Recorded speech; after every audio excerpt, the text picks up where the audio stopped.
7 minutes past 9, Sunday. We're rolling hard. 24 hours off and on the road again. It was just a little more than, well, 24 hours and a couple of minutes.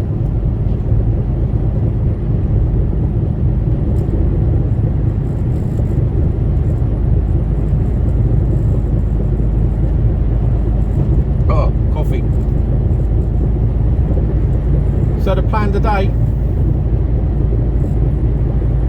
is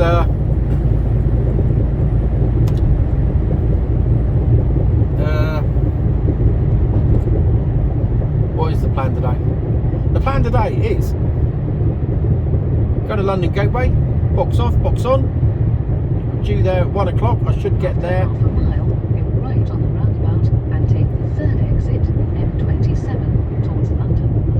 I should get there about, well, it's telling me 11:30. I reckon it's going to be nearer 12 o'clock. I'm going to brim up the fuel. Go right on the roundabout and take the third exit. On the docks at 1, should be out of the docks by 2, and then I'm heading north to Doncaster, and then I'm aiming for the stockyard. So we'll see how we get on. Depends on the road and fuckwittery. That's what it depends on. That's what it depends on. She's fucking heavy though, this box. Heavy bit of gear. So that might slow us down a little bit. So it takes us a couple of seconds to get going. Come on. I've got a Ukrainian flag flying in the truck. Fuck you, Russia. You bastards.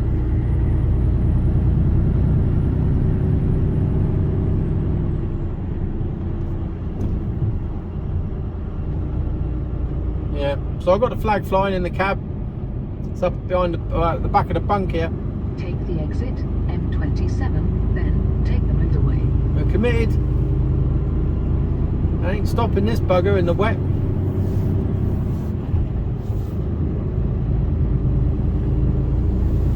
Well, he's a long way from home. St Ives in Cornwall, and he's heading north already.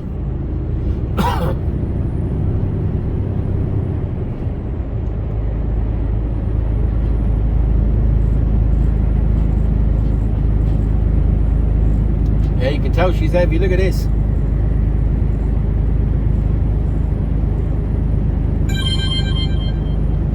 God, who's sending me a message this time of the morning?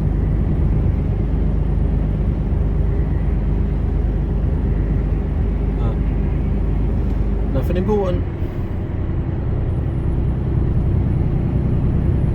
Come on, girl.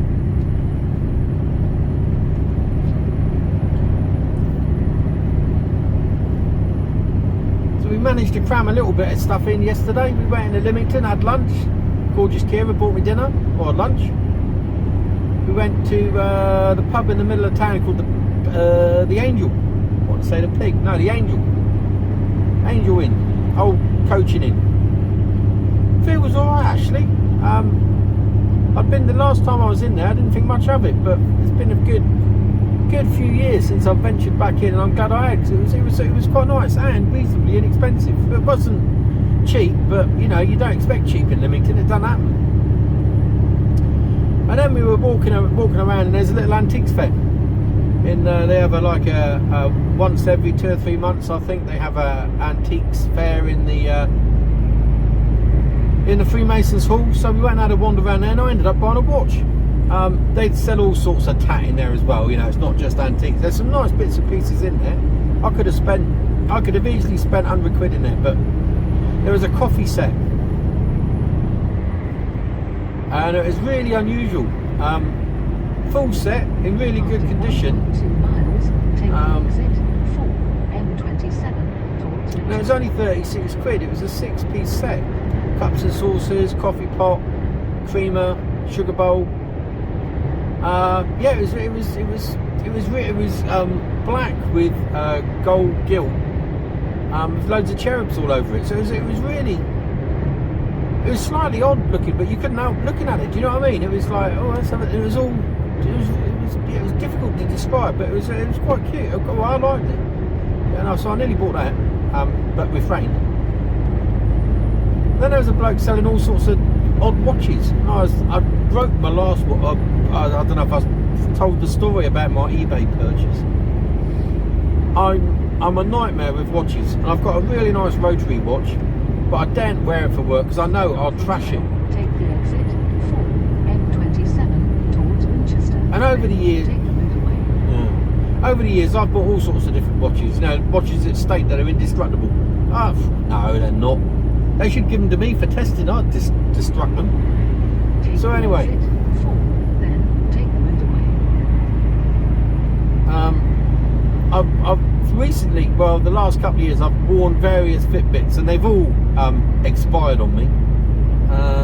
They don't last 5 minutes. So I was looking around for a watch after Christmas, and I thought, do I treat myself or do I just buy, you know? And it's like, do you know what? I'm going to buy a really cheap and cheerful Timex, one of the really basic digital watches, and it was like $8.95 delivered, including postage. And it was like, you know, this design hasn't. It's just a straightforward digital display. It's got an alarm. It's got a date. It just does what it's supposed to do. You know, it's you know, it's straightforward, simple, nice and light, nice and looks quite robust. No, it lasted about 4 weeks, 5 weeks maybe.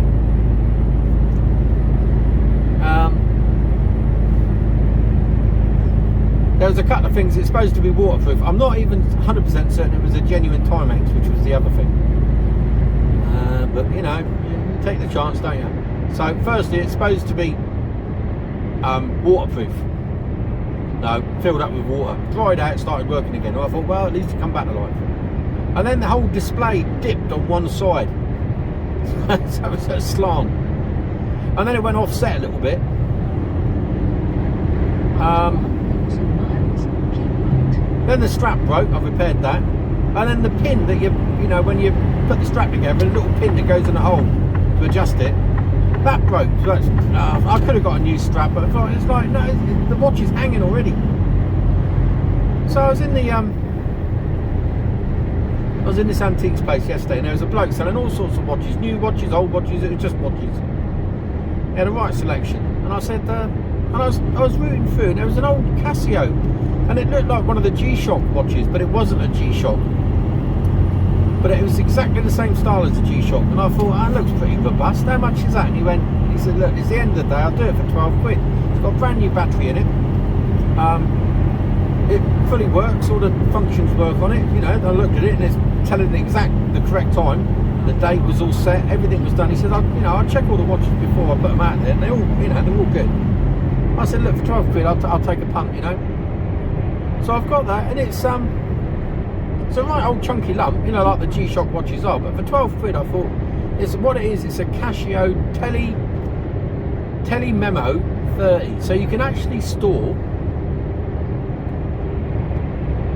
30 names and telephone numbers in it. Now you could say, well, what's the fucking point of that? Well, I'll tell you why. And I thought, I haven't sussed out how to do it yet. There is a way of doing it. I've looked at an online YouTube video to see how you do it, and it's fairly straightforward, just haven't got round to it. So, a while back now, and this is going back a couple of years, I broke my phone. And I couldn't phone anyone, because I didn't know their numbers. I don't know about you, but I don't remember numbers anymore. I think I've had this discussion on here before.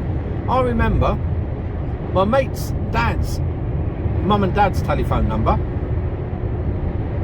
Well, I remember their number, because that's where my mate obviously used to live when we were kids. We were always phoning each other up, seeing where we were.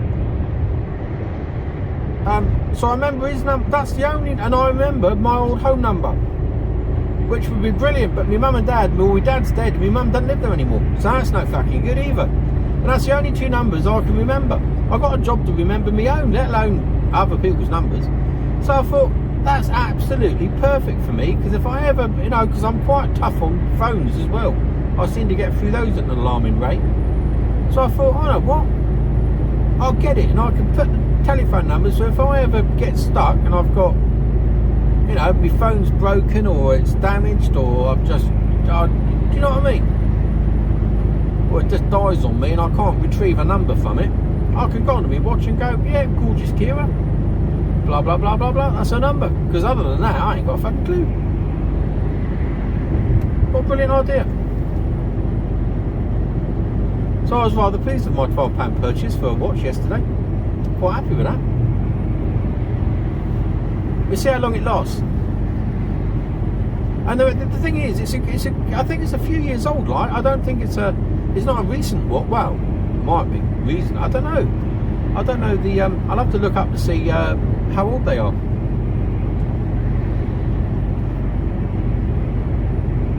But we'll see how long it lasts. Yeah, she's heavy. 47 mile an hour going up here. Look.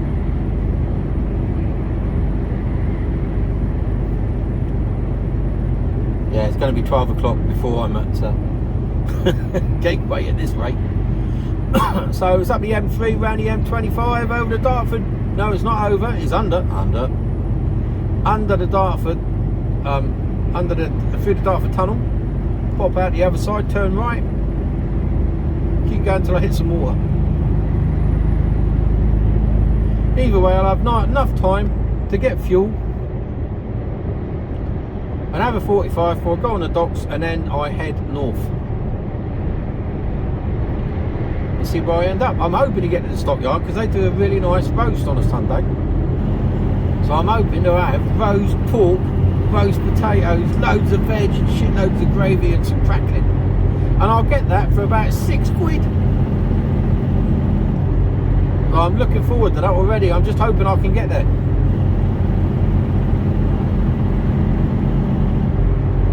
She's holding us back.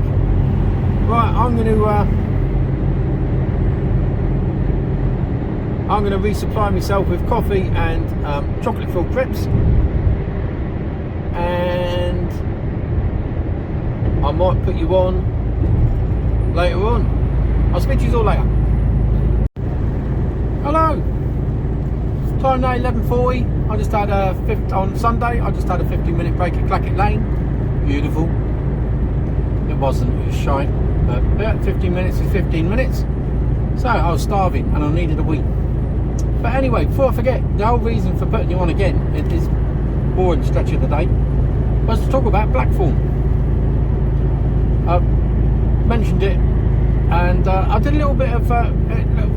I googled it to find out a bit more. I didn't know, and I'm a country lad as well, and I really didn't know that that's the story behind it. Blackthorns. You see all the white bushes with all the bushes at the moment with all the white flowers on. That's blackthorn. Right. I thought that was it. I thought that's all it did. It was just a flowery type shrub. That was it. No. That's where you get sloe berries from. You know, like, so you make the sloe gin. Have you ever tasted that? It's lovely. I didn't know that the berries actually came from blackthorn bushes. I never knew that. Every day's a school day. You heard it here first. And the flowers, I believe, are poisonous, or they have some toxicity, but the fruit, i.e. sloes, are not, clearly. They taste a bit tart, you know. Yeah, never knew that. So there you go, you learn something new every day. Hands up if you didn't know that. Go on, put your hand up right now. Put your hand up. Or am I just the only duffer in the class who didn't know that? Well, I honestly didn't know that. I knew there were sloe berries, and I knew that you could go and pick them in the sort of, you know, autumn time. But I didn't associate the two together. And I always led to believe that blackthorn was a bit like mistletoe. It was parasitic. It's not. It's his own thing. Yeah. Never knew. There you go. So, anyway, that's enough of that. Speak to you later. Keep right. M25. Hello. Well, it's only a few minutes on. 11:51 from the Blackthorn update. About to go under the water.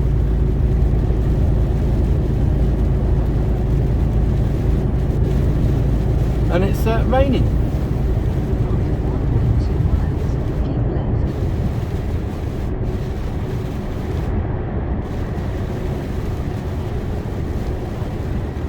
Yeah, we're going to keep left. Hoping for a quiet, but an easy, easy trip through here. M11 closed, but we won't be going up. I don't think we're going up the M11. No. You can get round that.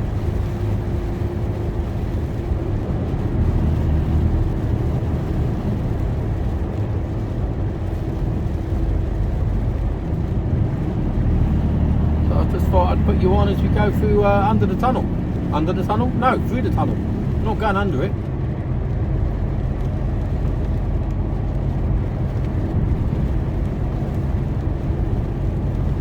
That's where I normally turn off to do the bridge of death. And you can see the Dartford crossing stretching out in front of me now. The old bridge, Queen Elizabeth.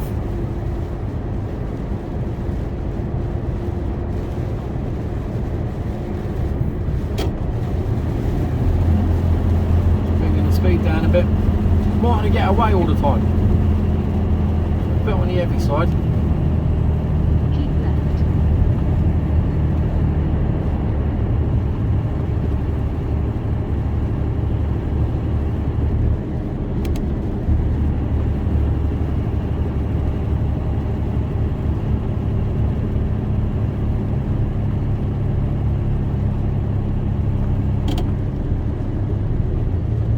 Green lights, no one's waiting to come through, so they're not going to change. To my left, that's the holding area for like the fuel tankers and stuff like that. They have to go through under escort and heavy wide loads and all that malarkey.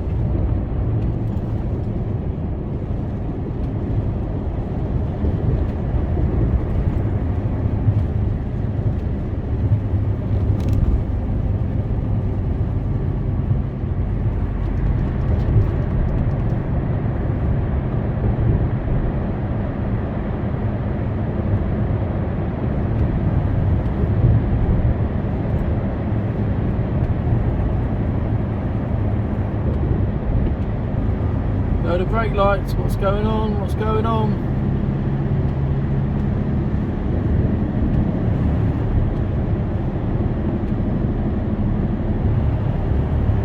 Trouble is, you get people coming down here that haven't come through before and they sort of panic a bit, you know. It's not the widest of roads going through here.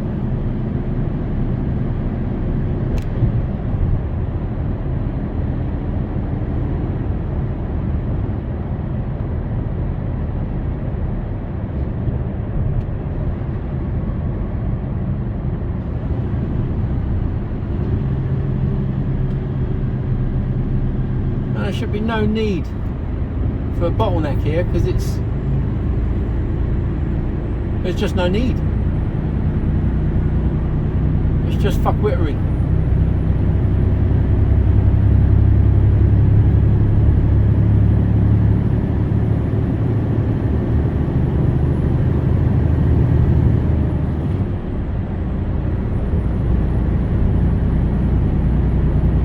Well, she's worked hard on this trip. She's only doing 8 miles to the gallon.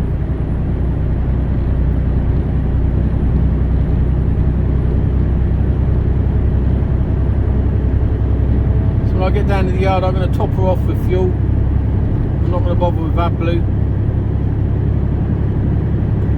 I'm going to top her off with fuel. Ah, daylight.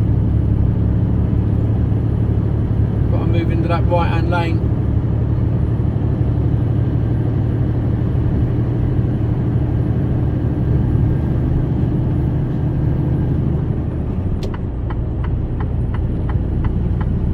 go once we pass these double whites. 2 miles, keep right.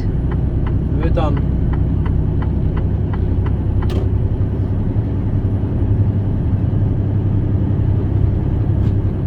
So we're around the other side now. We're going to go round onto the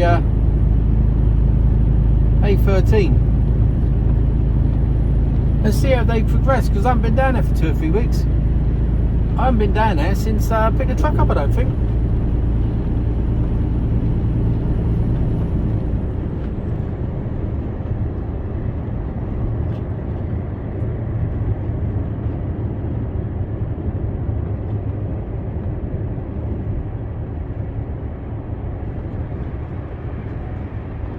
Historic services. Not somewhere I go into because I've got the yard half hour down the road.